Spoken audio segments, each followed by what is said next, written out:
Binanatan ni Davao City Mayor Baste Duterte si Senator Amy Marcos. Huwag daw siyang gamitin sa drama at tinawag pa niyang mambobola ang senadora. Nilinaw din ng alkalde na ang kanyang pagsosori ay hindi dahil sa mga birada tungkol kay Pangulong Bongbong Marcos. Nasa frontline na balitang yan si Gio Robles. Tigilan na ang drama. Yan ang patutsada ni Davao City Mayor Sebastian Baste Duterte sa ate ni Pangulong Bongbong Marcos na si Senator Amy Marcos.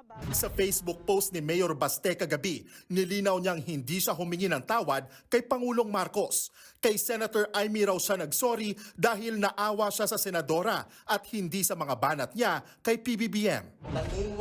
Isang linggo nang nakalipas sa isang leaders forum sa Davao City nang hamunin ni Mayor Baste si PBBM na magbitiw sa pwesto.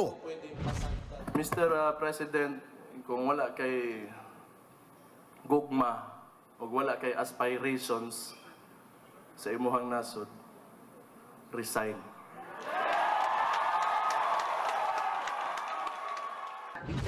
January 30 naman kinumpirma ni Senator Amy na personal daw na nagsorry sa kanya si Mayor Baste. Nagsorry.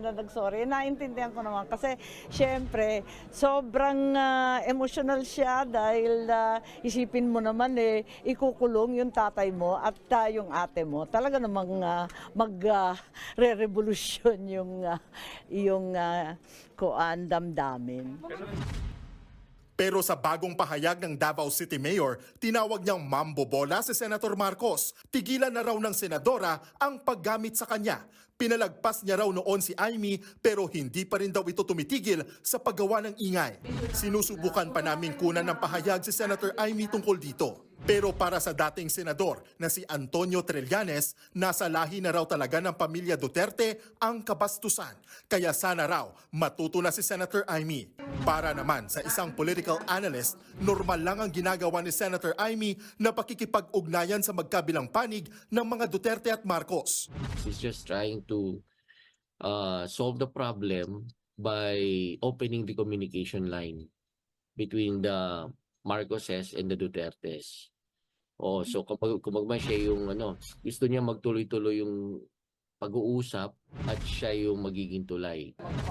Tingin pa ni Professor Coronacion, masyadong malalim ang galit ng mga Duterte sa administrasyon ni Pangulong Bongbong Marcos. Kasi hindi nga naging maganda ang trato ng administrasyon kay Vice President Sara Duterte, tapos kay former President Rodrigo Duterte na nariyan ng ICC, patuloy na nangungulit patungkol sa kanyang kaso. So I think majority of the members of the Duterte family have been treated badly under the current administration.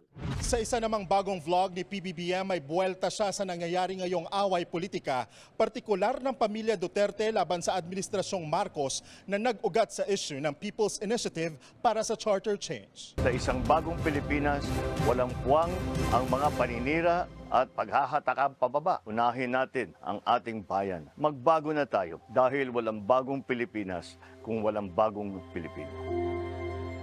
Nagbabalita mula sa Frontline, Gio Robles, News 5.